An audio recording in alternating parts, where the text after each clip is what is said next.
दोस्तों last video में हमने देखा था कि वेगापंक सभी को बताता है कि वॉइड सेंचुरी के बारे में किंग ऑफ दी पायरेट यानी गोल्ड रॉजर की क्रू मेंबर्स को पता था, लेकिन वो लोग इसके सीक्रेट्स को बिना किसी को भी बताए अचानक से गायब हो गए। वहीं दोस्तों यॉर्क ये पता लगा लेती है कि वो ट्रांसमिशन ट्रांसपॉन्डर स्नेल जिससे ये मैसेज ब्रॉडकास्ट हो रहा है वो दरअसल हमारे आयरन जाइंट के अंदर छुपा हुआ है, और वो ये बात सभी 5 एल्डर्स के मेंबर्स को बता देती है। तो भाई अब जब हमारे एल्डर्स को ये पता चल चुका है कि वेगापंक का मैसेज ब्रॉडकास्ट करने वाला ट्रांसमिशन ट्रांसपॉन्डर स्नेल दरअसल आयरन जाइंट के अंदर छुपा हुआ है, तो वो यहाँ पे वेगापंक के मैसेज को स्टॉप करने के लिए हमारे एंशिएंट आयरन जाइंट को डिस्ट्रॉय करने के लिए उसके पीछे निकल जाते हैं। दोस्तों हम चलते हैं यहाँ पे पायरेट आइलैंड में, जहाँ पे कुछ पायरेट्स ये डिस्कस कर रहे होते हैं कि अगर काफी सालों पहले आधी दुनिया पानी के नीचे चली गई है तो फिर तो समुद्र के नीचे काफी सारा ट्रेजर हमको देखने को मिलेगा। लेकिन उनमें से ही एक बंदा बोलता है कि भाई ऐसा नहीं है कि पूरी दुनिया सोने की ही बनी थी जिससे हम लोग नीचे जाके सिर्फ खजाना ही खजाना ले सकते हैं, और फिर भी अगर हम 200 मीटर नीचे चले गए तो हमको कोई सी मॉन्स्टर खा लेगा।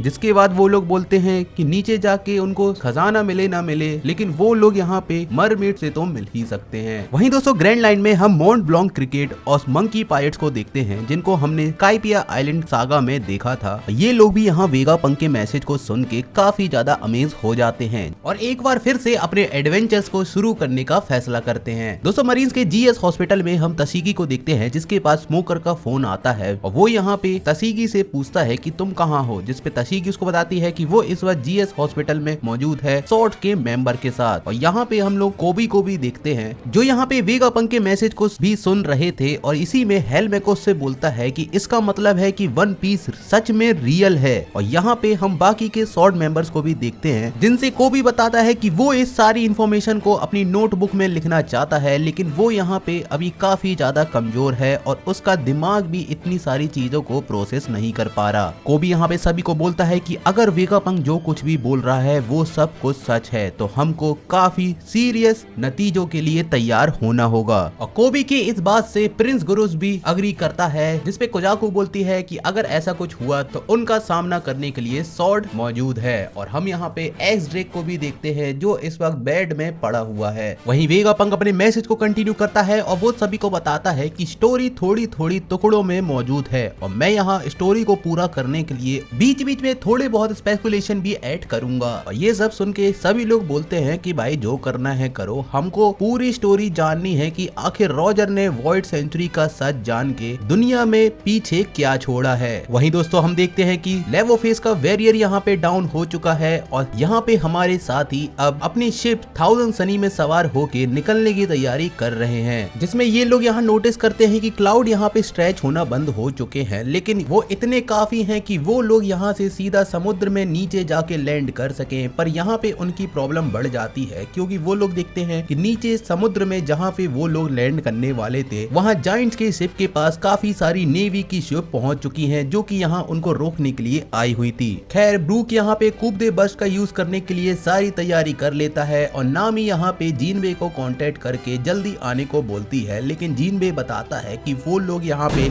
एक मॉन्स्टर का पीछा कर रहे हैं और वो मॉन्स्टर सीधा उनकी तरफ ही आ रहा है। और हम लोग देखते हैं कि यहाँ पे सेंट ईथन बैरन अपनी तलवार को हाथ में लिया सीधा हमारी 1000 सनी शिप को डिस्ट्रॉय करने के लिए उसकी तरफ बढ़ रहा है। और यहाँ पे सेंट ईथन बैरन को अपनी तरफ आता देख के हमारे सभी साथी काफी ज्यादा शॉक हो जाते हैं, और सेंट ईथन बैरन यहाँ पे अपनी तलवार का इस्तेमाल करके शिप को डिस्ट्रॉय करने वाला होता ही है कि जोरो यहाँ पे अपनी तलवारों को निकाल के तैयार हो जाता है, और जिनबे यहाँ पे अपने फिशमैन जुट्सु का इस्तेमाल करके उसको सीधा सेंट ईथन बैरन की तरफ भेजता है। और यहाँ पे जोरो अपनी 2 शॉट स्टाइल रेस्टफुल पैराडाइज का इस्तेमाल करके सीधा जाके सेंट ईथन बैरन को रोकने के लिए उस पे अटैक करता है, जिसको सेंट ईथन बैरन यहाँ पे रोक लेता है। और यहाँ पे जोरो की नजर सेंट ईथन बैरन की कितेसु शॉट पे जाती है, लेकिन जोरो के अटैक से यहाँ पे सेंट ईथन बैरन काफी दूर जाके गिरता है, और जोरो को यहाँ पे जिनबे गिरने के पहले ही कैच कर लेता है, है, जिसके बाद जोरो यहाँ नामी को शिप को आगे बढ़ाने के लिए बोलता है और बोलता है कि हम लोग आ जाएंगे, तुम लोग यहाँ से निकलो। वहीं दोस्तों नीचे जायंट्स की शिप के पास हम देखते हैं कि सभी नेवी की शिप्स मिलके उसके ऊपर अटैक कर रही हैं, जिनका मिशन यहाँ पे जायंट्स की शिप को डिस्ट्रॉय करना और लूफी के क्रू को एग हेड आइलैंड से एस्केप करने से रोकना होता है। जिसमें यहाँ पे हम बोनी को देखते हैं जो बोलती है कि लूफी यानी कि स्ट्रॉ हेड अभी तक यहाँ पे क्यों नहीं पहुंचा, और यहाँ पे सभी नेवी शिप लगातार जायंट की शिप में अटैक कर रही थी जो यहाँ पे उसको डुबाना चाहती हैं। वहीं दोस्तों सांजी यहाँ पे लूफी को कांटेक्ट करने की कोशिश करता है पर किसी तरीके से उसका सिग्नल उस तक नहीं पहुंचता, तो वो यहाँ पे जोर से चिल्ला के लूफी को बुलाता है। लूफी सांजी की इस पुकार को सुन भी लेता है, जिसके जवाब में लूफी उसको बोलता है कि हम लोग बस वहाँ पे पहुंच ही गए हैं, तुम लोग शिप को स्टार्ट करो, हम लोग जल्द ही वहाँ पे पहुंच जाएंगे। और हम देखते हैं कि लूफी यहाँ डोरी और ब्रोगी के साथ शिप में सवार होने के लिए उसके नजदीक पहुंचने ही वाला है, जिसके बाद ओमियो और काशी डोरी और ब्रोगी को आता हुआ देख के शिप को स्टार्ट करके यहाँ से निकलने की तैयारी कर रहे होते हैं। लेकिन दोस्तों नेवी की शिप्स अभी भी लगातार जायंट की शिप में अटैक कर रही थी, लेकिन दोस्तों इस अटैक में उनकी शिप में ज्यादा कुछ नुकसान नहीं होता। यहाँ पे जवाबी हमले में जायंट्स भी अब नेवी की शिप पे अटैक करना शुरू कर देते हैं, जिसमें एक एक करके वो यहाँ पे अपने हथियारों से नेवी की एक एक शिप को डिस्ट्रॉय करना स्टार्ट कर देते हैं। लेकिन यहाँ पे वाइस एडमिरल सभी मरीन ऑफिसर्स का हौसला बढ़ाते हुए उनको बोलता है अटैक रोकना मत, लगातार फायर करते रहो। पर दोस्तों यहाँ पे ये मरीन ऑफिसर जायंट्स का सामना करने में काफी ज्यादा कमजोर होते हैं। जिसके बाद हम वाइस एडमिरल डोबरमैन को देखते हैं जो यहाँ पे नेवी की सभी शिप्स को ऑर्डर देता है कि अपनी अपनी पोस्ट छोड़ के सीधा यहाँ पे जायंट की शिप की तरफ उसको रोकने के लिए आ जाओ। और इसी बीच हम वाइस एडमिरल ब्लू ग्रास को भी देखते हैं जो यहाँ पे अपने डेविल फ्रूट की पावर से वेगापंक के एक सीकिंग मॉन्स्टर को काबू में करी थी, जिससे वो यहाँ पे एक लीजर बीन के हमले की मदद से जायंट की शिप में एक काफी बड़ा सा होल कर देती है। साथ ही साथ दोस्तों हम यहाँ पे वाइस एडमिरल डॉल को भी देखते हैं जो यहाँ पे अपने डेविल फ्रूट की पावर से सीधा काशी से मुकाबला करने के लिए जाती है। पर दोस्तों काशी यहाँ पे वाइस एडमिरल डॉल की डेविल फ्रूट की पावर के सामने काफी कमजोर होता है, जो यहाँ पे लगातार उसके ऊपर मुक्कों की बारिश कर देती है और इससे काशी काफी ज्यादा कमजोर हो जाता है और वाइस एडमिरल डॉल उसको सीधा समुद्र में नीचे गिरा देती है। वहीं दोस्तों हम लूफी को देखते हैं जो कि डोरी और ब्रोगी के साथ शिप की तरफ आगे बढ़ता हुआ आ रहा था कि तभी उसकी नजर पीछे की तरफ जाती है और वो देखता है कि हमारा सुअर यानी कि सेंट वारकरी अब उनके पीछे अचानक से आना बंद कर दिया है और वो यहाँ पे गायब हो चुका है। खैर इस चीज का फायदा उठा के ये तीनों तो भाई लगातार शिप की तरफ आगे बढ़ते हुए जा रहे थे, पर भाई हमारा सुअर आखिर गया कहाँ? तो भाई वो गया है यहाँ पे हमारे एंशिएंट जायंट रोबोट अहमद को रोकने के लिए, जहाँ पे हमारे एंशिएंट रोबोट के पास पांचों के पांचों 5 एल्डर्स उसको यहाँ पे रोकने के लिए आए हुए हैं। और यहाँ पे उनकी नजर जैसे ही उस आयरन जायंट पे जाती है तो वो उसको पहचान लेते हैं कि ये वही आयरन जायंट है जिसने 200 साल पहले मैरी जोआस में अटैक किया था।